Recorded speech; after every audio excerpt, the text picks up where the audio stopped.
നമസ്കാരം. പകർച്ചവ്യാധികൾ പിടിപെടുന്ന സമയത്ത് രോഗങ്ങൾ പിടിപെടുന്നത് തടയുവാനും പരിസര ശുചീകരണത്തിനും വേണ്ടി പുകയ്ക്കുവാൻ ഉപയോഗിക്കുന്ന മരുന്നുകളെ കുറിച്ചാണ് ഇന്ന് പറയുന്നത്.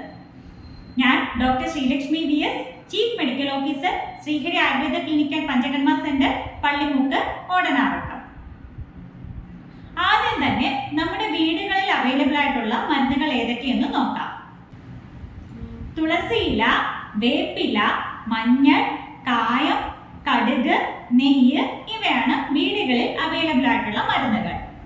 ഇതിനോടൊപ്പം തന്നെ ഗുഗുലു, ചണവിത്ത്, കോലരക്ക്, വയമ്പ് ഇവ കൂടി ചേർത്ത് പുകയ്ക്കുക. ഇവയുടെ ആന്റി മൈക്രോബിയൽ പ്രോപ്പർട്ടിയും പ്യൂരിഫയിങ് പ്രോപ്പർട്ടിയും പരിസരത്തുള്ള അണുക്കളെയെല്ലാം നശിപ്പിച്ച് പരിസരം ശുചിയാക്കാൻ സഹായിക്കുന്നു.